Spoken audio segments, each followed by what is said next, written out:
Hello and welcome everyone to another episode of Scott Schilling Speaks. I'm your host, Scott Schilling. Today we've got a great friend on with us. She's a five-time best-selling author, a TEDx award-winning speaker, uh, an expert on soft skills. We're going to talk about all these things and more. Kym Glass, thanks for joining me here on Scott Schilling Speaks. It's great to see you, Scott. Thanks for having me.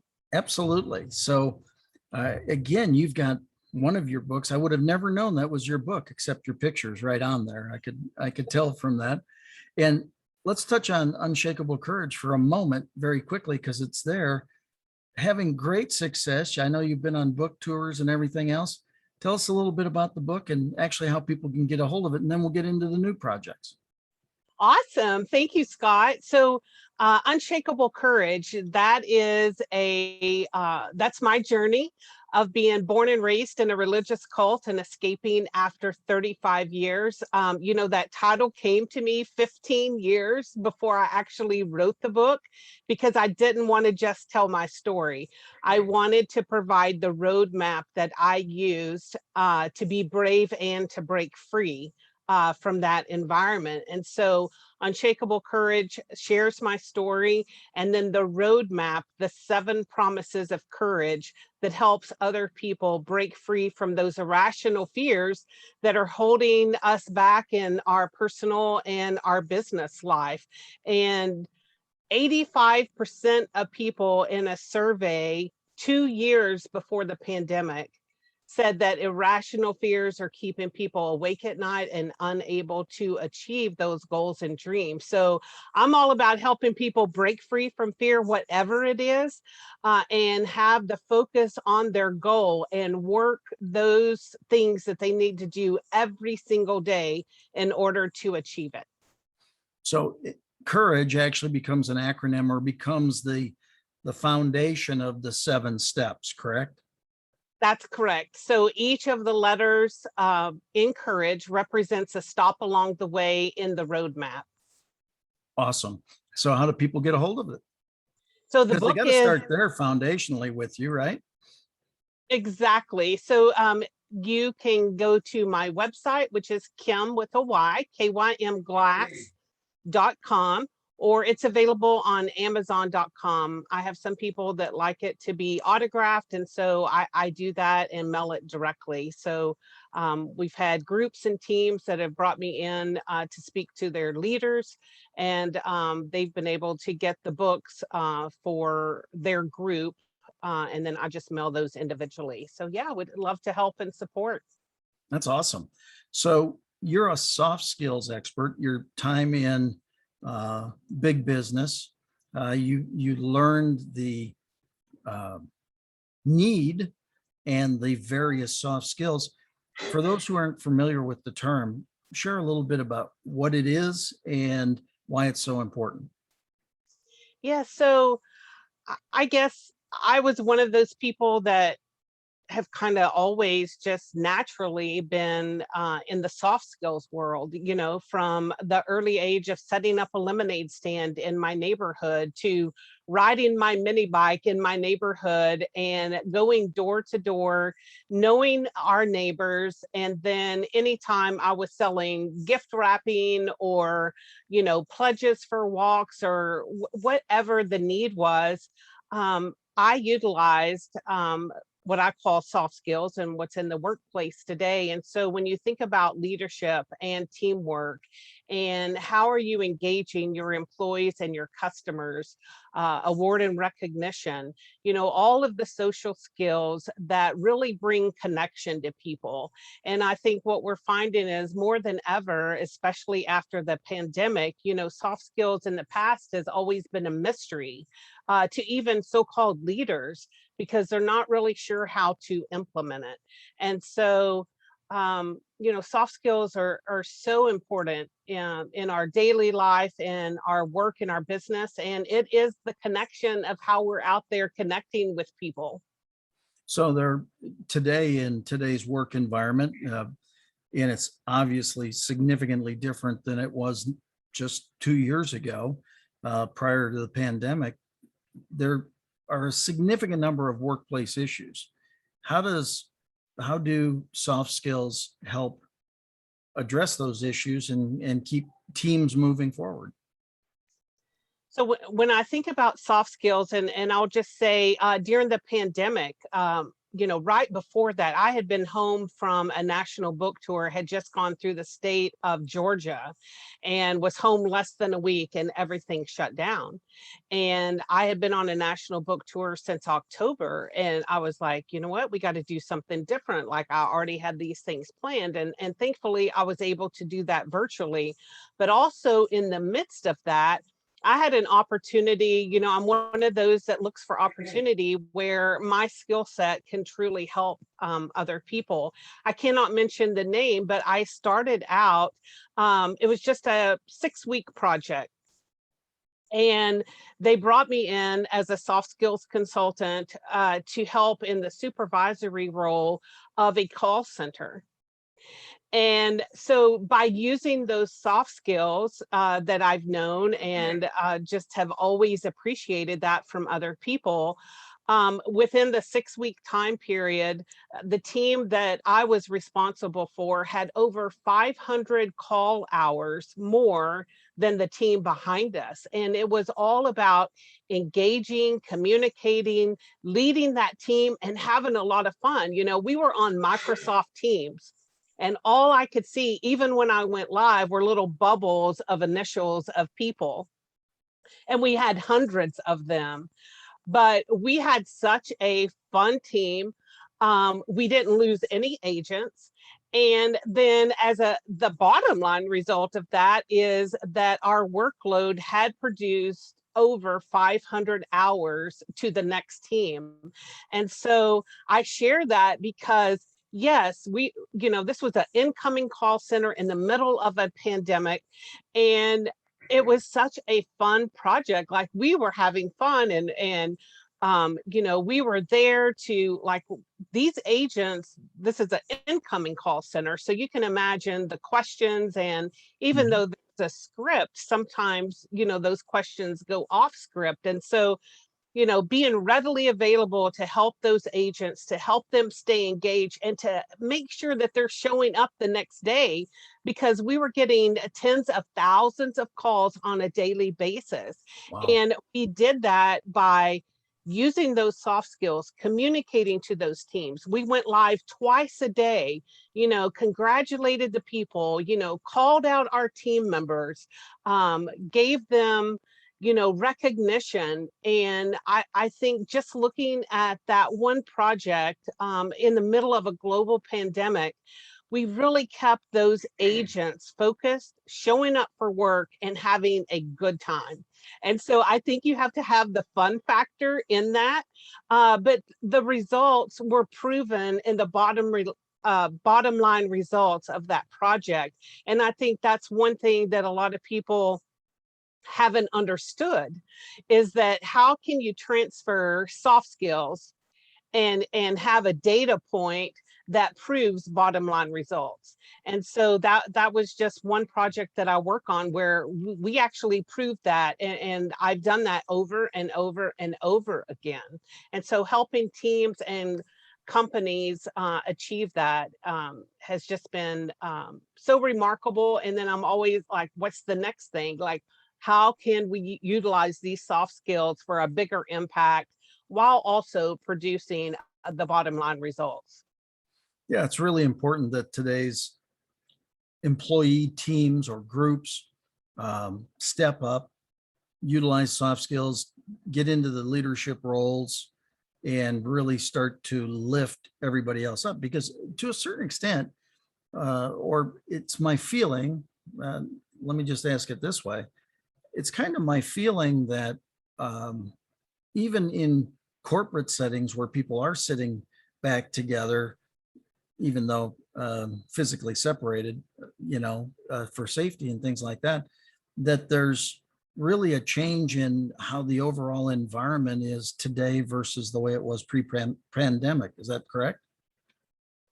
It is. It's a little bit different. There's a lot more remote work even still today. And it's still the issue of people showing up showing up and who they are, and being focused on what their role is, what their goal is, what their job is. I went to a restaurant in Houston about a week ago, and they said, we can seat you, but we can't serve you for 30 minutes because we don't have the staff to do that. And there was only 5 tables in this large restaurant. And so how are you helping those employees show up? It's so Well, important.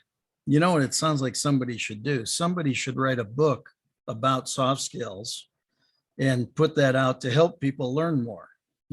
Any idea who could do something like that? What's interesting that you mentioned that. I am actually doing a collaboration book. It's called The ROI of Soft Skills. And I have some collaborators that are well known in the space of people value and building their teams.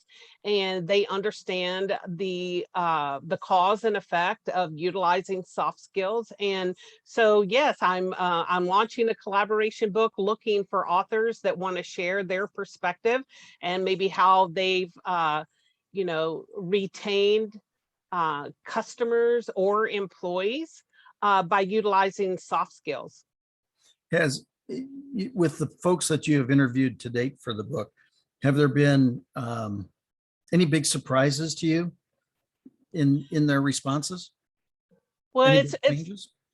it's really interesting, for me, when I first think of soft skills, sometimes I think, well, maybe I understand that because I'm a female, so to speak. And maybe I understand that because we kind of come from a place of nurturing. And maybe I understand that because I'm all about self-leadership. And what I have found so far is that the majority of people that have stepped up that want to share about the power of soft skills are men. And so I'm like, oh my goodness, like I've worked with men that understand people value. I had a career in the corporate arena for over 20 years, and I had a wonderful leader that led with people value. And I know that it works. And so one of the stories, if I have time to share, is I had the opportunity to speak and to spend some time with Jeff Hoffman, who is the founder of Priceline.com. And it was really interesting listening to his story when he was launching this business. He was telling his peers, hey, I'm going to lead with people first because I kind of had a crappy experience when I was in corporate, and I'm not going to have that in my company. And his peers kind of laughed at him, and he said, well, good luck with that. We'll see how long your company lasts, because if you're not leading with transactional leadership first, then your bottom line is going to suffer. And I said, well, that's really interesting. And he said, yeah. He said, it's really interesting because my company was just valued at $97 billion. So when I think of someone like Jeff Hoffman, who is so passionate about people at the entry level of any employee, how he goes beyond the call of duty for people value, even to the extent of a story that he shared, picking up one of his engineers dry cleaning, who had no clue who he was when he came into the lunchroom. And this guy was cranking away at work, sitting in the lunchroom on his lunch hour, working on this project. And Jeff just walked in and said, hey, is there something I can help anyone with today? And this guy didn't even turn to see who he was. And he said, well, I got to pick up my dry cleaning. And Jeff said, well, give me the ticket. I'll take care of that. So when you think about soft skills and you think about, Priceline.com, not a lot of overhead. It's running through the web and through the cloud, but yet he has people that he's engaged with. And so I just thought that was such a phenomenal story. Like, oh my gosh, I so get that. Like, I could see myself doing that exact same thing. And I think it's also one of those things too, where he proved the doubters wrong. And Yeah, so I love that story. I think that's the key. I've been fortunate enough to be in that situation a couple times myself, where we want to implement a different and what I felt to be better way of doing something. And, there were the haters, right? They were, it'll never work. It can't work that way. And we proved effectively that it can work that way. And it's amazing what I think so many people forget is that we all are really responsible for um, developing results through our businesses. And those results ultimately come through people. Yes, they come through the products and the goods and the services and the other things that we handle, but they really come through the people side. And especially when we're in a time as this, right? Such a time as this, that is confusing, confounding, all those different kinds of things. I think it's really important that we work with people at a more empathetic level, more compassionate level, and really realize we're all in this game together. We always have been, but for some reason, there was a lot of separation for a period of time. Wouldn't it be nice to pull it all back together? Is that what, are you going to, you think you'll see any messages like that in the book? I think so. I think one of the key words that, if I could just say this, is you mentioned the word creativity. So I've been following soft skills for a lot of years because it's like who I am from the inside out. And through the years, the word creativity, which is a soft skill, has always ranked like maybe number 17 or maybe 18 of the top 20. What we've seen in the last year or two is that creativity has crept up above the top 10 in soft skills, where these companies and these corporations, they're looking for creativity, and they're starting to value people that have an innovative idea and a different way of doing things. Like, we can't continue doing the same thing as we've always done, because there's gaps in the marketplace, and how you fill that gap is by either having that soft skill of creativity or hiring that soft skill where that person has creativity. And so there are changes in that way. And so I find it so fascinating that creativity is has moved up, like it's probably moved up 7 or 8 spots when you look at the top 20 listing of soft skills. And I find that so fascinating because we're progressing in that area, and we need those people that are more creative or innovative. And if you think about what Jeff Hoffman did at Priceline.com, you see that he was far ahead of his peers and what he did, and he has implemented consistently and also hired those creative and innovative people. And so I think that is just so fascinating to watch. Yeah, me too. It's interesting. I mean, just thinking about it again, I think there certainly, I know I've met many people that are phenomenally creative, and one of the things that tends to happen in a entrepreneurial setting is they can allow that creativity to fly, because you're the bootstrapper, right? You're the one doing it from the straps in your boots all the way up. But in a corporate setting, many times creativity is squelched, or it's looked down upon a little bit, because obviously it's the corporation's task to set the vision and all those kinds of things. I think it's interesting if it moved up 7 spots like that, 7 or 8 spots, that, I mean, logically it would tell me that the employee base is happier, more engaged, all, none of those are bad words. Those are all going in the right direction, right? So I think that's a cool one. I can understand how people would be more enthused to go to work. What other soft skills have made enhancements, improvements in this period? Critical thinking is another one. It kind of ties into creativity, and all of these kind of tie in, obviously, to communication. And sometimes what we see in the corporate office is people have a creative idea, they have an innovative idea, but they're afraid to use their words and communicate because what if they say no? What if it's not the right thing? What if it's the judgment of my team or my employers? And those are all critical things that we must look at, because that will hold not only a person back, but it could hold the whole project back. If there's someone on your team that has a great idea, but they're afraid to express it and communicate about it, you know, you could possibly cut the time lapse of finishing a project if that person had the confidence to step up and take that initiative. And so that's another self-leadership aspect where it's okay.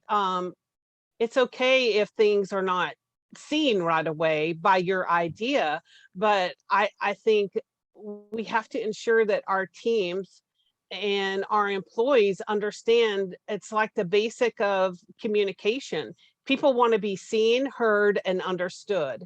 It doesn't matter whether or not you agree with it, but if you can make sure that your teams and your people and your customers understand that, then I think that is what soft skills is all about. And we talk about this often, Scott, too. No just means not now. It's not that it wasn't a good idea. It just may not be right now. And how are we helping those people that are trying to take that self-initiative and take some self-leadership, but how do we get them to communicate and speak out in a way that they feel seen, heard, and understood, and that no is okay? Again, what just popped into my mind is the thought of how hard it is for companies to get people today. But on the other side, if you are one of those people who either got outsourced, outplaced earlier in the pandemic or whatever, or you're part of the potential workforce that can go to work, I would think you would be very enthused with the fact that more companies are have kind of changed the rules, within their working day and their working process. And so if you were a go-getter, that you could walk into a lot of places that weren't available before because people actually were working there at the time, right? Then they got outsourced. Now they need that spot filled. I would think if you really want to do a great job, now is a great time to be able to do it and be rewarded for it, I would believe. Yes, there's a lot of exactly what you're saying, Scott. There's a lot of opportunities for sign-on bonuses that were not the case 2 years ago. Mhm. And so there is a desperation for good talent that is maybe more so than ever appreciated, as opposed to underappreciated, and more valued as opposed to undervalued. And so I think the sky's the limit, and people have the option now to choose those places that value their expertise, their creativity, their communication, all of these soft skills. So I think it's a great time. I think it's a great time for selecting those things that maybe that thing that you've always wanted to do, but you didn't have the right connection, or you didn't have the right opportunity. Those opportunities are available now. Yeah, for sure. Well, let's circle back to the book then. ROI of soft skills. So what type of topics or people are you still looking to include their stories in this book? Yeah, so I'm looking for about 5 more authors that want to write their chapter about a specific soft skill that's either helped them or how they're helping their teams, their employees, their customers. And so it could be, it's specific to their story. So we want a little bit of their story. Maybe maybe they got turned on to soft skills because of a bad experience, kind of like Jeff Hoffman. Or, what is that thing that you truly believe and you're so passionate about in having in your organization that's a game changer and it's proven itself by the bottom line results? Well, that's awesome. So 5 more people that have their take on a specific soft skill, to be able to share their guidance, their wisdom, their expertise from what they've learned over their careers. How do they reach out to you and start that process to get fit into the book? Sure. So they can go to my website. It's Kym, again with a Y, kymglass.com/soft skills book. They'll see the detail there and some of the authors that are joining us. I will say I had an interesting conversation when I was in California last week. And, when you think about soft skills, you think about people. But I actually sat down and I interviewed a horse jockey that had been a thoroughbred jockey for over 35 years.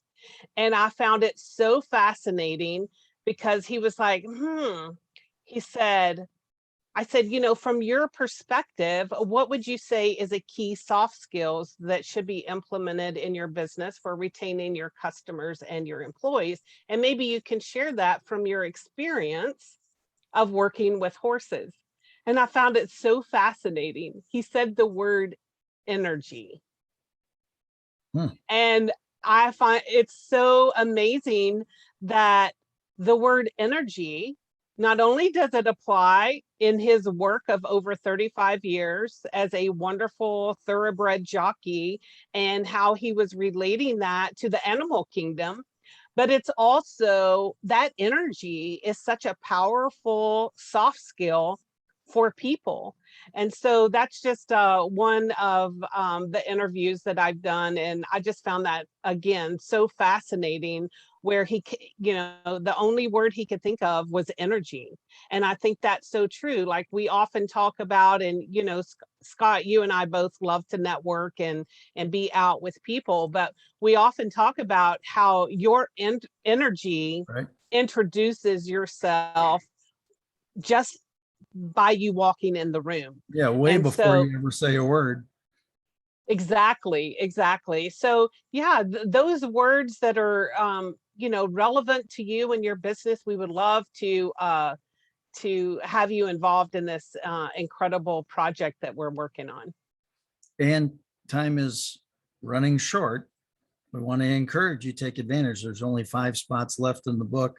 And there's some, you and I have had talks offline on some of the other contributors to the book. It's going to be a great book, another bestseller for sure. Thank you, Scott.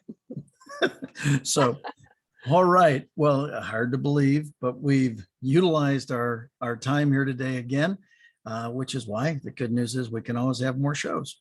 But Kym, I want to thank you for being here today, and make sure that you all reach out. Kym with a Y, Glass. Go ahead and reach out and learn more about the ROI of Soft Skills book and this project going forward. For everybody else, thank you for joining us here on Scott Schilling Speaks. We'll see you again Monday, exact same time. God bless.